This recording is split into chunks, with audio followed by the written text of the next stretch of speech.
Nosotros vayamos, por favor, la carta a los Colosenses, capítulo 3, versos del 1 al 4. Vamos a hacer un paréntesis en esta serie de sermones que hemos estado compartiendo de la segunda carta de Pedro. Hoy nos vamos a enfocar en la carta de los Colosenses, capítulo 3. Vamos a estudiar cuatro versos. Y es porque la próxima semana también estaremos celebrando bautismo, si el Señor nos permite. Así que este sermón va a ser también alusivo a ese mandato del Señor, como lo son los bautismos. Colosenses capítulo 3, versos del 1 al 4.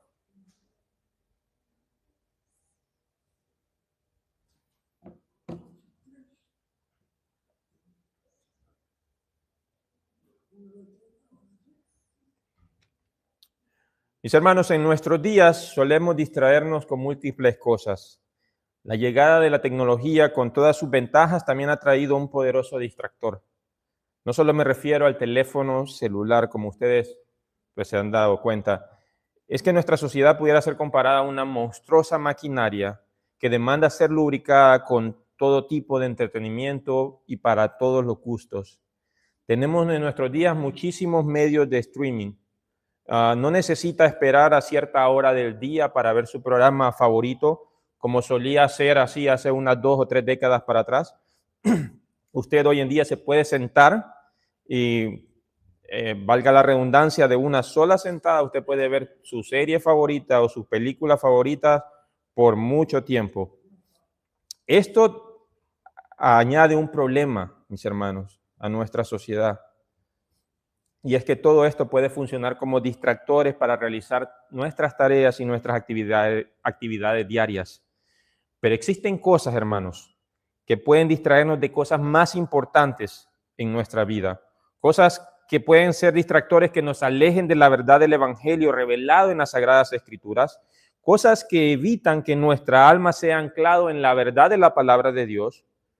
Estas son cosas como las que el apóstol Pablo llamaría vanas filosofías, o también tradiciones de hombres, o prácticas culturales que fomentan la inmoralidad. Todo esto busca distraernos o descarrilarlos, por así decirlo, de nuestro enfoque en las cosas de arriba. En tiempos del apóstol Pablo, alrededor del año 60 o 64, escribió la carta que lleva el nombre de Colosenses. Colosas, mis hermanos, como era el nombre de la ciudad, fue una ciudad importante en Frigia. Fue una parte de la provincia romana de Asia, una parte de lo que ahora conocemos como la nación de Turquía. Estaba ubicado a unos 160 kilómetros al este de la ciudad de Éfeso. También es una ciudad importante. Si usted la quiere ubicar, puede verlo que estaba ubicada en la misma región a donde fue dirigida la carta de Apocalipsis, como encontramos en los primeros capítulos, a esta región de estas 7 iglesias. El problema que tenía esta iglesia era doble, mis hermanos. Primero, es que ellos podían ser atrapados nuevamente por los vicios de la cultura pagana en la que ellos vivían, que era algo común de su tiempo, de la cual ellos habían sido extraídos por la gracia de Dios por medio de su evangelio. Él los había rescatado. Pero por otro lado, el segundo peligro que ellos corrían era de una herejía que se había levantado con mucha fuerza y amenazaba la salud espiritual de la iglesia. Esta herejía no puede ser identificada con alguna en particular de la que nosotros comúnmente hablamos en nuestras clases. Esta era una herejía particular, algo diferente, aunque reconocemos, cuando estudiamos el texto, de que encontramos varios elementos de herejías que eran muy conocidas para el tiempo en el que Pablo escribe esta carta, como las filosofías falsas que Pablo menciona también, el ceremonialismo judío, aquella práctica de los judaizantes, el ritualismo que ellos profesaban, pero también observamos por la carta de los Colosenses de que tenían un elemento de adoración a los ángeles, un ascetismo que no es otra cosa que tener un rígido autodisciplina de las cosas de nuestro cuerpo, de abstenerse de una serie de cosas que son necesidad para nuestro cuerpo, pero también una experiencia mística. Como se dará cuenta, era una serie de elementos que estaban influyendo o que querían de alguna manera atrapar a esta iglesia. Así que estaban corriendo un peligro. Es en ese sentido que Epafras, un líder de la congregación de Colosa, viendo el problema que están enfrentando, viaja a Roma para encontrarse con Pablo, quien seguramente para el tiempo en que escribe esta carta, mis hermanos, está preso en Roma. Y le cuenta el problema que está viviendo Colosas, la iglesia de los colosenses. Es así que Pablo escribe esta carta, mis hermanos, con el propósito de advertirles del peligro de esta herejía y del peligro también que involucraba si ellos regresaban, si eran atrapados por el paganismo del cual el Señor los había rescatado. Pablo les recuerda a los creyentes, mis hermanos, en esta carta, las enseñanzas de la divinidad de Cristo, su preeminencia sobre los ángeles y la creación, es decir, que Él era más grande, Él era aquel que había creado a los ángeles, por medio de quien y para quien todas las cosas habían sido creadas. No era comparado con ningún ángel, ni con ninguna otra cosa creada. También les instruye acerca de la identidad que ellos tienen ahora que son creyentes en Cristo. Cómo debe ser su comportamiento y la manera de proceder en medio de una sociedad pagana y que busca distraerles de su meta final, que es la glorificación que ellos experimentarán cuando Cristo regrese en su segunda venida. Todo esto, mis hermanos, lo vemos en la carta a los Colosenses. Ellos debían de dejar a un lado todas estas filosofías, tradiciones, enseñanzas místicas que era característico de su sociedad y debían enfocarse en las cosas de arriba, en las cosas que su Rey Jesucristo demandaba de ellos y para las cuales les había resucitado de una muerte espiritual en la que vivían. Así que en esta pequeña porción de apenas 4 versículos, mis hermanos, nosotros veremos 3 realidades en la vida del creyente que nos exhortan a vivir enfocados en las cosas de arriba. Veremos, por ejemplo, que los creyentes viven una nueva vida en Cristo. Segundo lugar, veremos que los creyentes han muerto a su antigua manera de vivir. Y en tercer y último lugar, veremos que los creyentes serán revelados en la segunda venida de Cristo. Así que entremos en nuestro estudio del texto en esta tarde. Dice Colosenses capítulo 3, versos del 1 al 4. Si habéis pues resucitado con Cristo, buscad las cosas de arriba, donde está Cristo sentado a la diestra de Dios. Poner la mira en las cosas de arriba, no en las de la tierra, porque habéis muerto y vuestra vida está escondida con Cristo en Dios. Cuando Cristo, nuestra vida, sea manifestado, entonces vosotros también seréis manifestados con Él en gloria. Amén. Mis hermanos, lo primero que vemos aquí es que los creyentes viven una nueva vida en Cristo. ¿Y cómo lo vemos? Bueno, Pablo comienza diciendo, si habéis pues resucitado con Cristo. Plantea esta expresión una realidad. Y es que la realidad es que si ellos han resucitado, implica ahora que los creyentes en algún punto murieron. Ellos murieron y han resucitado a una nueva vida. Y lo vemos a lo largo de toda la carta. Por ejemplo, vemos en el capítulo 2, verso 2, que Pablo dice que los creyentes han muerto cuando fueron sepultados en el bautismo y también resucitados en Cristo por medio de la fe en Jesús. Ahora bien, el bautismo, que por cierto estaremos practicando la próxima semana, algunos hermanos van a obedecer al Señor, si Dios lo permite, en bautizarse. Ese bautismo es simbolismo de lo que ocurrió cuando estos creyentes en Colosas se encontraron con Cristo, cuando fueron alcanzados por medio de su evangelio. Murió algo en ellos. Y eso es algo de lo que Pablo les habla en el capítulo 2. También ahí mismo les dice que estaban muertos en delitos y pecados, pero que Dios les dio vida. También en el verso 20 les dice que ellos, los creyentes de Colosas, han muerto a los principios elementales del mundo. Así que nuestro texto, mis hermanos, nos deja ver de que hay una realidad de todos los creyentes, de la cual estos hermanos en Colosa no eran excepción, y es que ellos habían resucitado. Ellos habían resucitado, implicando que en algún punto anterior a su encuentro con Cristo por medio de su evangelio, ellos murieron. Ellos murieron. Lo que vemos aquí también es que el contexto nos permite ver que, si bien es cierto, estos hermanos habían muerto y por lo tanto resucitado en Cristo, habían algunas cosas que estaban pretendiendo llevarlos cautivos. Es lo que Pablo dice ahí mismo en el capítulo 2, vanas sutilezas o filosofías o tradiciones de hombres, como quizás el misticismo, el legalismo, lo que hablábamos hace un momento, el ascetismo, y todo esto, mis hermanos, con la idea de hacerles pensar a estos creyentes que Cristo no era suficiente, que la salvación que disfrutaban en Cristo no era suficiente, que sí necesitaban a Cristo, pero una cosa más. Necesitaban a Cristo, pero guardar ciertas tradiciones de hombres. Que sí era Cristo importante, pero no era todo. Que también tenían que guardarse de cosas como no tocar esto, no comer esto, no ver esto, no hacer lo otro.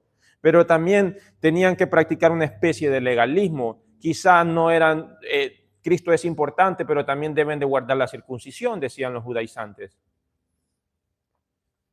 Todo esto de alguna manera planteaba una presión grande sobre los creyentes en Colosas, porque estaba socavando el fundamento de la plenitud de la salvación únicamente y todo suficiente en Cristo. No necesitamos nada más. No necesitamos a Cristo y otras cosas, solamente Cristo, solamente nuestro Señor. Lo cierto es que tenemos todo en Cristo. La nueva vida a la que los creyentes han resucitado es una vida plena. Por eso el apóstol Pablo dice en Gálatas 2:20 que con Cristo estoy juntamente crucificado, dice ahí. Pero la segunda parte, ya no vivo yo, mas vive Cristo en mí. Ya no vivo yo, mas vive Cristo en mí. No necesitamos nada más aparte de Cristo. No se necesita ninguna otra cosa. No necesitamos hacer un énfasis en ninguna práctica, ¿verdad? Como la circuncisión, como guardar ciertas fiestas o hacer ciertas cosas para sonar más judíos. No necesitamos nada de eso. Los colosenses no necesitaban nada de eso. Tenían todo en Cristo. La salvación en Cristo es completa y ese es el problema cuando añadimos a la salvación algo más. Socavamos ese fundamento.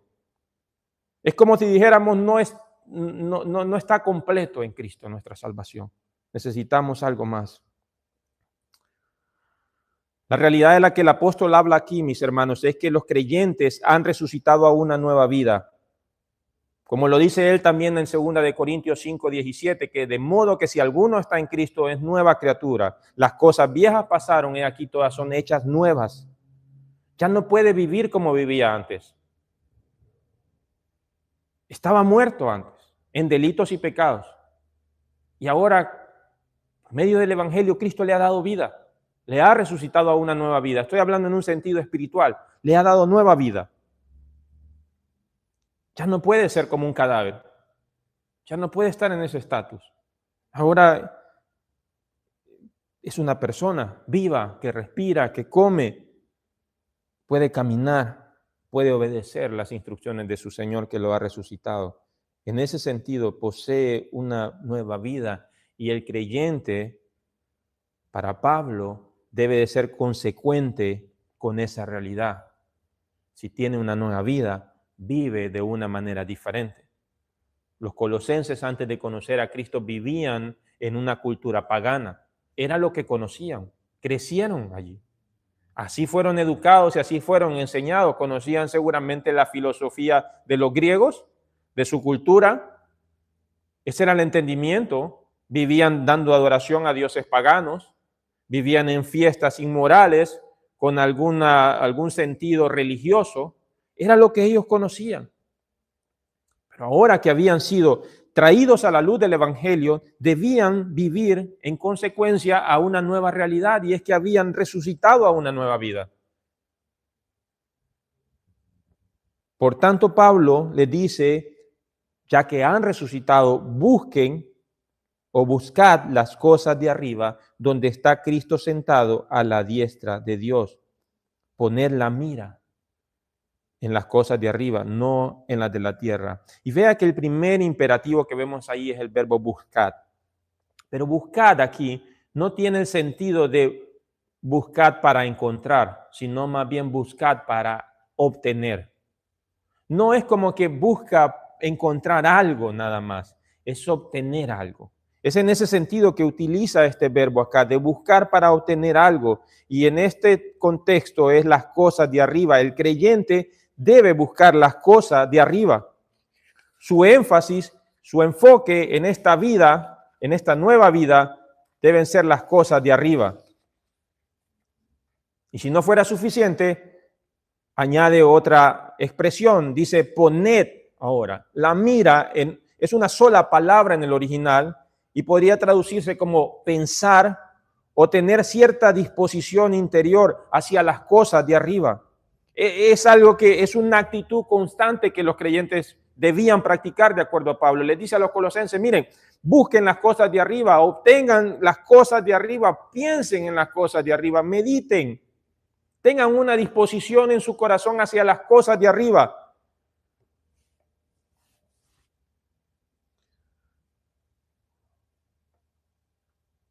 William Hendrickson dice, esta exhortación es muy práctica. Indica que los colosenses, son apremiados a reflexionar en y anhelar vivamente las cosas que están arriba. Y seguramente a este punto usted se pregunta, pero ¿cuáles son las cosas de arriba? Bueno, el contexto nos deja ver, vea lo que dice el verso 12, véalo ahí en su Biblia, mi hermano. En el capítulo 3, verso 12, más abajo.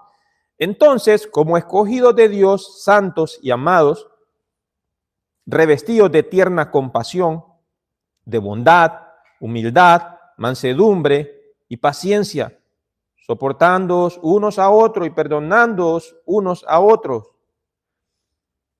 Las cosas de arriba, hermano, la compasión, la bondad, la humildad, la mansedumbre, la sabiduría, la pureza, la paciencia, el amor, todas estas cosas tienen su origen en Dios.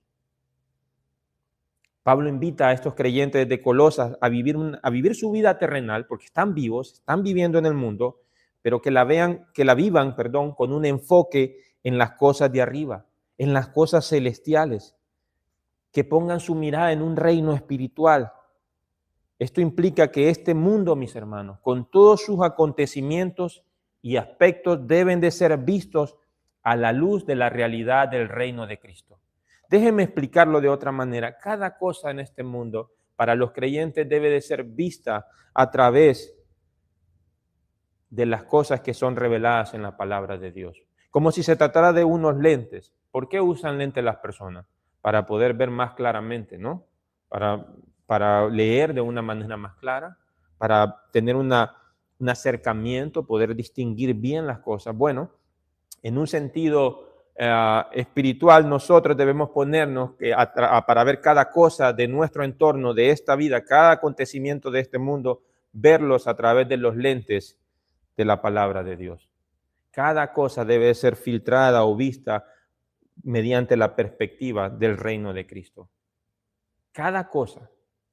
A veces siento que me repito con lo que digo, pero hermano, ¿qué es lo que es novedoso? ¿Qué es lo que está en boga actualmente? Guerras, conflictos. Bueno, antes de que usted corra, antes de que se alarme, antes de que haga cualquier cosa, cada una de estas situaciones debe verla. ¿Qué dice la Biblia? ¿Qué dice la Biblia a través de esto? ¿Es el fin este? Absolutamente no. La Biblia el mundo, la historia de los hombres no termina con una tercera guerra mundial. La historia de los hombres termina con un juicio. Termina con un juicio. Cristo va a venir a esta tierra. Y si la tierra fuese destruida, entonces nuestro Dios es mentiroso. Cada cosa, cada situación, mis hermanos, debe ser vista. Por eso le digo, como si fueran unos lentes. Póngase los lentes del Evangelio. vea las cosas que pasan a su entorno a través de la palabra de Dios. ¿Es así como Dios dice? ¿Es así como debemos actuar nosotros? ¿O la palabra del Señor nos indica algo diferente? Ese es el punto de Pablo acá. Vivan en la tierra, pero busquen estas cosas de arriba, donde está Cristo sentado a la diestra de Dios. Y esta frase es importante porque nos recuerda que nuestro Rey, nuestro Señor, está en un lugar de autoridad suprema, está a la diestra del Padre. Toda gracia y toda bondad es posible porque Él lo puede hacer posible, porque tiene la autoridad para hacerlo, porque tiene todo el poder para hacerlo. Por eso es que tenemos la capacidad de buscar estas cosas, porque Dios, porque nuestro Señor lo puede hacer posible.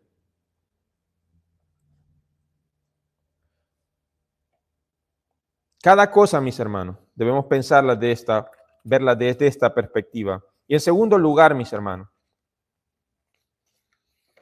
no solo es que resucitamos, no solo es que los creyentes han resucitado a una nueva vida, también Pablo quiere dejar claro de que los creyentes han muerto a su antigua manera de vivir. Así que dice en el siguiente verso, porque habéis muerto y vuestra vida está escondida con Cristo en Dios. Esta es otra realidad. La segunda realidad es que los creyentes en Colosas habían muerto. Pero aparte de ser una realidad, también se convierte en la razón por la que los creyentes deben buscar las cosas de arriba. Es como si Pablo les dijera, miren, tienen que buscar, enfocarse en las cosas celestiales de las que hablamos, compasión, sabiduría, amor, mansedumbre, humildad. ¿Saben por qué deben hacerlo? Porque murieron, porque habéis muerto. Esa es la razón, mis hermanos. Los creyentes de Colosas debían enfocarse porque habían muerto. Pablo lo entendía perfectamente. ¿Saben cuándo murió Pablo, mis hermanos? Pablo murió el día que se encontró con Cristo camino a Damasco. Cuando se encontró con el Señor resucitado, ese fue el último día de Saulo de Tarso. De ahí en adelante, el encuentro con Jesús fue tan poderoso que este hombre no volvió a ser el mismo. Y desde entonces fue conocido como Pablo el apóstol. Ese día Pablo murió. Ese día el antiguo Pablo murió. Se convirtió en un apóstol por el llamado soberano de Cristo. Y vea lo que dice en Gálatas 6:14. No lo busque, yo lo leo por usted. Pero jamás acontezca que yo me gloríe, sino en la cruz de nuestro Señor Jesucristo, por el cual el mundo ha sido crucificado para mí y yo para el mundo.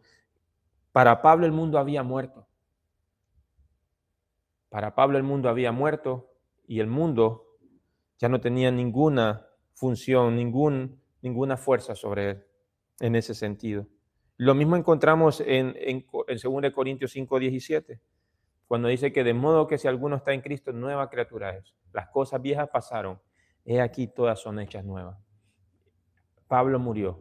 Cada creyente, los creyentes de Colosas murieron. ¿Cuándo? Cuando se encontraron con Cristo. El día que usted escuchó el Evangelio y confiesa haber creído en ese Evangelio y haber puesto su confianza únicamente en Cristo, usted murió. Eso es lo que la Biblia enseña. Cada creyente aquí, si se confiesa como un creyente en Cristo, el día que usted fue cambiado, transformado por el Evangelio, usted murió. Eso tiene algunas implicaciones y es el punto que Pablo lo va a llevar. Usted no puede vivir entonces como vivía antes. Dese cuenta de esto, que si usted, mi hermano, sigue viviendo como vivía anteriormente, entonces usted no se ha encontrado con Cristo. Como dice un hermano bien conocido, vea, si usted se le pone enfrente a un tráiler que va a 60 millas por hora, usted no va a salir ileso. Si acaso vive, en pedazos lo van a buscar. Ahora piense esto. ¿Cuánto más aquel individuo que se encuentra con el Dios Todopoderoso que creó el universo? ¿Cómo puede ser que te encuentres con ese Dios todopoderoso y sigas siendo igual? La realidad es que aquellos que se han encontrado con Cristo, que han creído en el Evangelio, han muerto y no pueden vivir igual. Son diferentes. Son diferentes. ¿En qué sentido murieron? ¿En qué sentido murió Pablo cuando se encontró con Cristo en Damasco? ¿En qué sentido murió usted cuando se encontró con Jesús? ¿En qué sentido morí yo? Morí yo cuando me encontré con mi Salvador.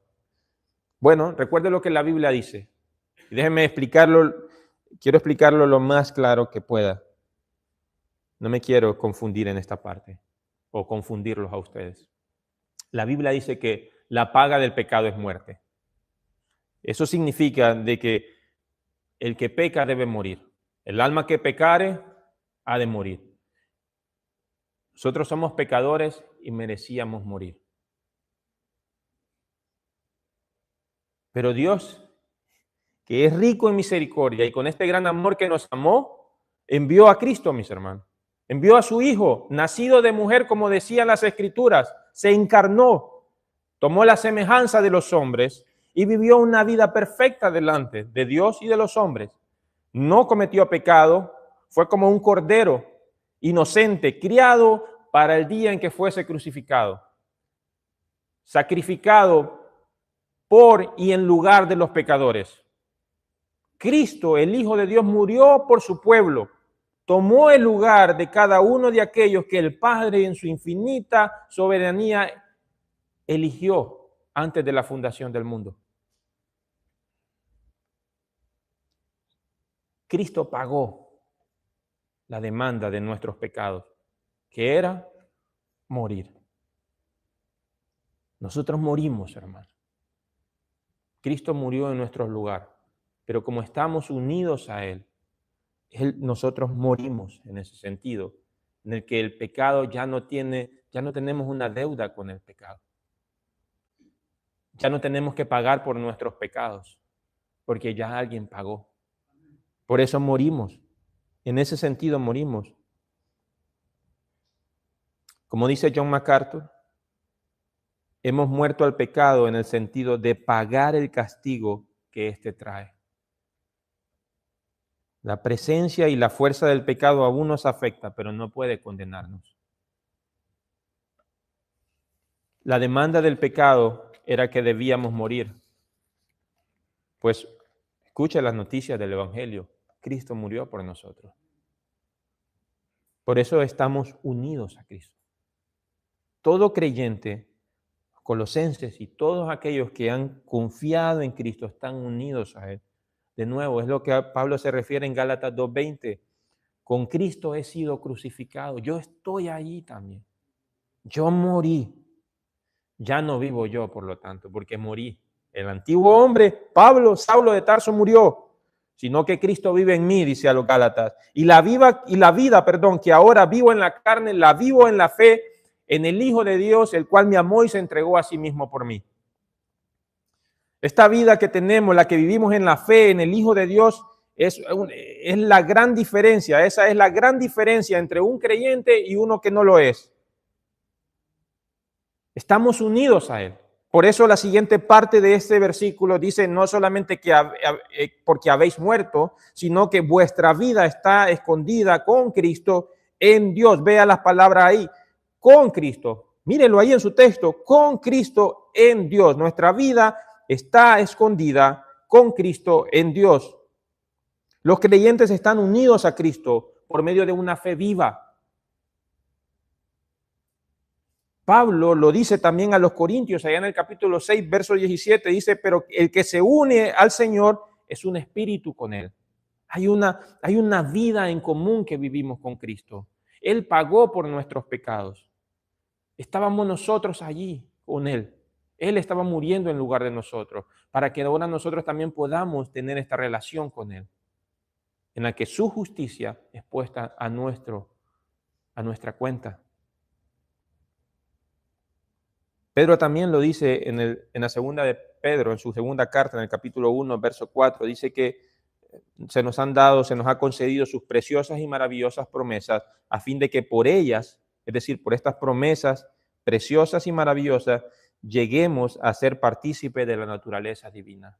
Mis hermanos, usted y yo no somos como Jesús y el Padre. Jesús es Dios. Jesús comparte la naturaleza de su Padre. Lo que Dios el Padre es, el Hijo lo es. El Espíritu Santo lo es. Los teólogos hablan de que el ser divino comparte una sola esencia, una sola sustancia. Y aunque predicamos lo que las Escrituras enseñan, que son 3 personas las que se revelan en este ser divino, el Padre y el Hijo son uno, en naturaleza, en esencia. Pero lo que Pablo enseña acá es que nosotros tenemos, a través de esta relación con Cristo, una unidad con Él. A eso es lo que Cristo se refiere. Recuerda cuando dice que vosotros sois los pámpanos y yo soy la vid. El que permanece en mí lleva mucho fruto, porque separados de mí nada podéis hacer. Es la misma idea. Si usted corta una rama de un árbol, va a morir, porque ese árbol no puede vivir separado de esa rama. De la misma manera, los creyentes comparten una unidad en Cristo. La fuente de su vida, no solamente de esta vida física, hablo de la vida espiritual, es Cristo. Cristo sustenta nuestra vida física, porque vamos a morir físicamente cuando el Señor señale este es nuestro último día, pero espiritualmente, mis hermanos, Cristo es la fuente de nuestra vida. Por eso estamos escondidos en Él.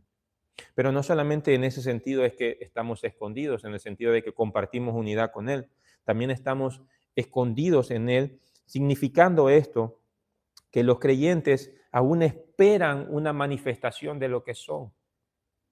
Como que usted esconda algo de la vista de todos. Los creyentes están escondidos con Cristo en Dios porque usted los ve por ahí y no parecen gran cosa. Usted no va a ver que la gente se asombra cuando mira a un cristiano. No dice, hey, un cristiano, miren, no, si somos igual.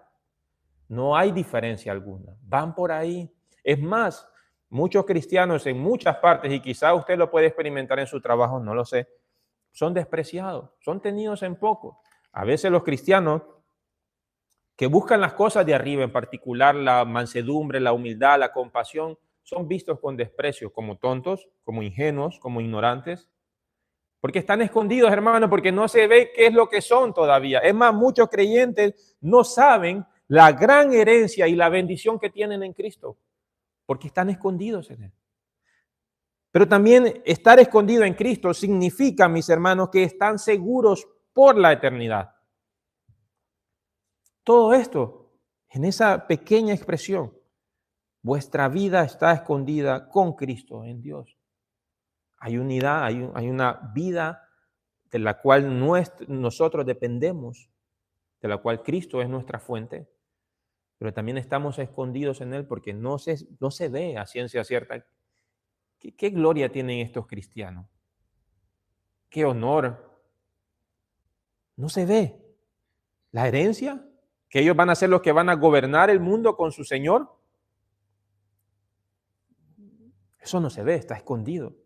Pero también están escondidos en el sentido de que están protegidos eternamente en Dios. No sé si a usted le gustan las películas, pero hay una película en particular, a mí me gusta, El Señor de los Anillos se llama. En la segunda entrega hay una parte donde el rey, ¿verdad? El rey de un pueblo está siendo amenazado por los enemigos. Y este rey, al ver que está expuesto, lleva a todo su pueblo a una fortaleza, que es como una especie de castillo incrustado en una montaña de roca. Y el rey dice a su pueblo, ahí van a estar seguros, ahí ningún enemigo va a poder penetrar esa fortaleza. Pueden estar ahí, vamos a resistir. Bueno, en la película, aunque la fortaleza era muy fuerte, porque era un castillo en una roca, Al final los enemigos parece que no era tan impenetrable la fortaleza, pero la diferencia, así como ese castillo, la diferencia para nosotros es que nuestra fortaleza, nuestro castillo fuerte, nuestra roca es Cristo. Y Cristo dice acá que nuestra vida está escondida con Él en Dios. Y recuerda las palabras de Cristo cuando dijo que sus ovejas están en las manos de su Padre y nadie las puede arrebatar de las manos de su Padre porque su Padre es mayor que todos. Esa es la idea. Los creyentes están escondidos en Cristo eternamente. Nadie las puede arrebatar de la mano de su Padre.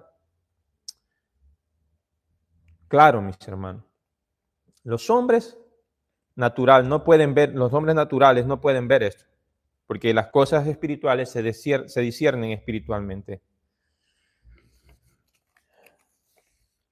Los creyentes han resucitado y por tanto poseen una nueva vida, una nueva naturaleza, producto del nuevo nacimiento que el Espíritu Santo llevó a cabo en sus vidas el día que se encontraron con Cristo por medio de su evangelio. Por lo tanto, estos creyentes que han muerto deben vivir de una manera nueva, una novedad de vida. Y la razón por la que deben vivir es porque han muerto a su antigua manera de vivir y ahora esperan algún día ser revelados por la majestuosa gloria de Cristo, su Señor y su Salvador.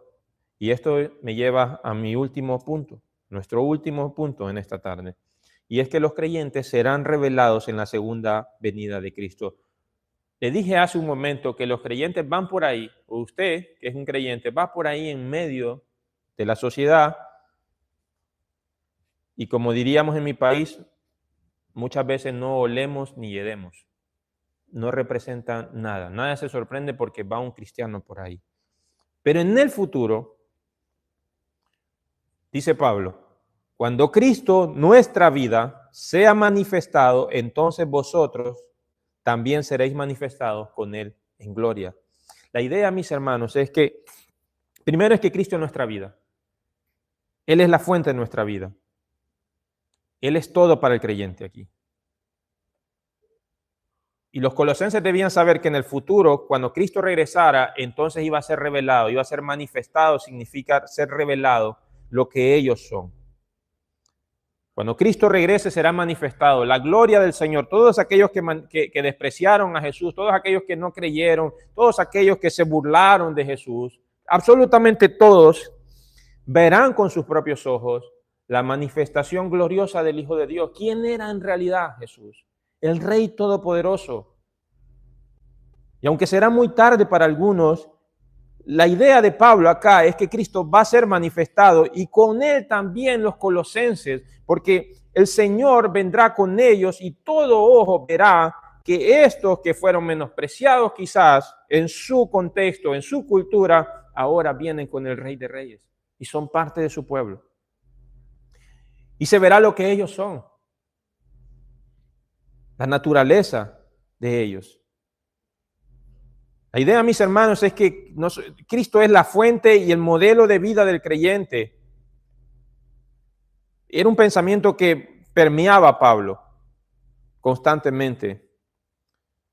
Cuando Cristo, nuestra vida, dice Hendrickson de nuevo, sea manifestado, sus atributos de majestad y poder serán exhibidos públicamente. Entonces los colosenses también serán manifestados con él.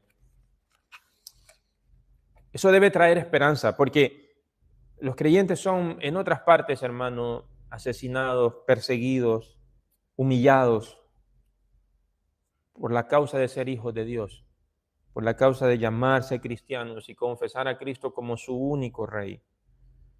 Se abstienen de participar en lo que la cultura muchas veces inmoral quiere arrastrarlos y son despreciados, son asesinados en algunos casos, son llevados, llenados de oprobio, de dificultad, de limitaciones, de hambre. En muchas partes de nuestro planeta sucede así con algunos de nuestros hermanos. Y tal vez algunos de nosotros experimentamos en alguna medida algún desprecio, que lejos de atormentarnos, yo creo que más bien nos llena de alegría, de que algo padecemos por el Señor. Pero en otras partes esa es una realidad. Pero en el futuro, pero algún día, cuando Cristo regrese, ellos serán manifestados lo que en realidad son, lo que siempre fueron, los escogidos de Dios. Así que los creyentes, hemos visto, viven una nueva vida en Cristo. Los creyentes han muerto a su antigua manera de vivir y los creyentes serán revelados en la segunda venida de Cristo. Ahora, ¿qué debemos hacer nosotros a la luz de esto? ¿Qué implica esta realidad de la que hemos hablado? Hermanos, cada creyente, hemos dicho, ha muerto a su antigua manera de vivir. Por lo tanto, debemos hacer de Cristo y de su reino el centro de nuestra vida. Los propósitos de su reino deben ser nuestros propósitos. Debemos invertir nuestro mayor esfuerzo en la extensión de su reino. Mi hermano, la Biblia nos dice, nuestro Señor nos dice por medio de su palabra cuál es la razón por la que nosotros estamos aquí. ¿Para qué existe la iglesia? ¿Cuál es el plan de Dios para su iglesia? ¿Qué participación tiene usted como miembro de esta iglesia en este plan que el Señor se ha propuesto lograr, alcanzar hasta lo último de la tierra con su evangelio? Ya no podemos vivir centrados o enfocados en cosas terrenales. Nuestra vida, nuestro cuerpo no debe ser sirviente de las cosas carnales ni terrenales. Vivimos en este mundo, por supuesto, tenemos que trabajar, estudiar, levantarnos cada día, hacer nuestro mayor esfuerzo en nuestras actividades, pero nuestro enfoque debe estar en el reino de Cristo, en las cosas de arriba, dice Pablo. Los planes de su reino deben ser parte de nuestros planes. Por eso, cada cosa que vamos a hacer, decisiones que vamos a tomar, como comprar una casa, como cambiar de trabajo, lo que sea que vayamos a hacer, debemos tener consideración de qué voy a hacer o qué participación va a tener esto en el plan soberano de mi Señor. ¿Qué papel juega la iglesia en la que el Señor me ha puesto, esta iglesia local, en estos planes que yo voy a tomar? Porque ya no vivimos como antes. Nuestro enfoque no está únicamente en la comodidad. Tenemos un propósito. La iglesia de Cristo, amada por mi Señor, juega un papel central en mi vida y en las decisiones que yo voy a tomar. ¿Y qué de nuestros recursos? ¿En qué debo de invertir mis recursos? Cuando yo estoy enfocado en las cosas de arriba, cuando el reino de Cristo y su extensión en la tierra es lo más importante, ¿a dónde van mis recursos? Pues ese es el punto. Los creyentes viven diferente porque murieron. La vanidad murió. Los lujos murieron. Los excesos murieron. Mis vacaciones, todo mi trabajo debe estar centrado en los planes del Señor. Si me voy de vacaciones, hermano, por lo menos voy a ver qué me voy a perder de mi iglesia. No vaya a ser que haya algo importantísimo, que vayamos a compartir el evangelio, porque esa es mi manera de vivir. Para eso vivo yo aquí. Porque hermano, piénselo de esta manera, usted va a estar más tiempo en la eternidad, por así decirlo. Usted va a vivir eternamente. Aquí puede vivir 80, 100 años. 100 años. O más, hay personas de 120 años. Pero comparado con la eternidad, ¿a dónde entonces usted debe invertir más? ¿En esta vida? No, mis hermanos, en la eternidad. Las cosas de arriba deben ser nuestro enfoque. El reino de nuestro Señor debe ser lo más importante, lo que mueva nuestra vida. Por lo tanto, debemos orar también. Debemos clamar al Señor para que nosotros podamos participar de este plan precioso. Que esta iglesia esté fundamentada en la Escritura debe ser parte de nuestra oración. Que aspiremos a una vida de mayor dedicación a nuestro Dios. de estudiar más su palabra, que llevemos el evangelio a cada lugar que se nos permita, en nuestro trabajo, en nuestro centro de estudio, cada lugar en nuestra familia, para que el Señor nos provea de todo lo que necesitemos, mis hermanos, y de nuestros hermanos a lo largo del mundo, especialmente aquellos que están compartiendo el evangelio en otras partes. Deben estar en nuestras oraciones.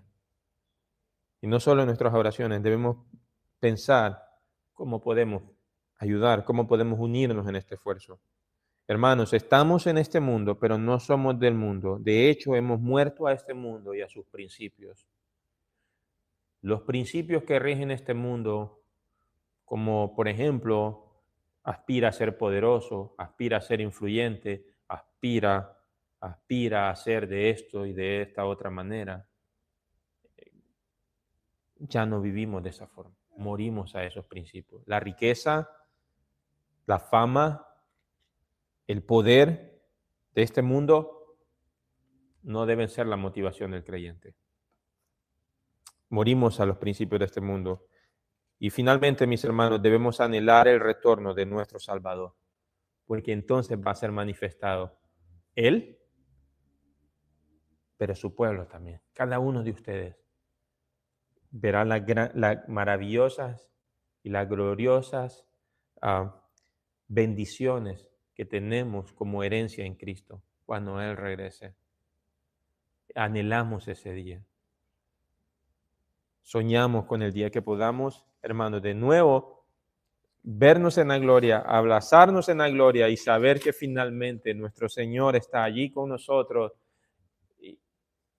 y será manifestado su gloria, su majestad, pero su pueblo con Él, para alabar y bendecir su nombre por siempre. Vamos a orar y darle gracias al Señor. Padre, muchísimas gracias por tu palabra. Hemos visto la realidad de nuestra vida, Señor, de la vida de cada creyente. A la luz de tu palabra hemos muerto, Señor. Tú nos diste vida cuando estábamos muertos en delitos y pecados, Señor. Y hemos resucitado a una nueva vida, Señor. Que no podemos vivir alejados de Cristo. Necesitamos cada día estar con Él, permanecer en Él, a través de obedecer su palabra, de estudiar su palabra, de alimentar nuestra alma con tu palabra, Señor. Ayúdanos, porque no es fácil, porque hay muchísimos distractores. Tal vez no herejías, pero sí muchas cosas que nos distraen de nuestra meta, que nos desenfocan, que no pensamos en las cosas espirituales, que no pensamos en las cosas de arriba, nos enfocamos tanto en lo terrenal. Señor, ayúdanos, por favor. Ayúdanos a pensar bíblicamente, a enfocarnos en las cosas de tu reino, que esta iglesia participe, que esta iglesia, Señor, sea fundamentada en tu palabra y que tus propósitos, tus planes, tus metas, Señor, sean lo más importante para nosotros. Que alabar y bendecir y exaltar tu nombre sea la razón por la que vivimos y existimos, Señor. Y que demos a conocer esta realidad, la verdad de tu evangelio a cada criatura, Señor, en cada lugar que eso nos permita ir. Y si no fuésemos nosotros aquellos que están, que nosotros podamos ayudar, Señor, podamos unir esfuerzos. Al fin y al cabo, Señor, para eso estamos aquí. No para atesorar, Señor, no para hacer aquí una montaña de sal, sino que podamos, Señor, salir de estas cuatro paredes y alcanzar a otros con la verdad de tu evangelio. Ayúdanos, necesitamos tu ayuda. Lo pedimos y lo oramos en el nombre de nuestro Señor Jesucristo. Amén.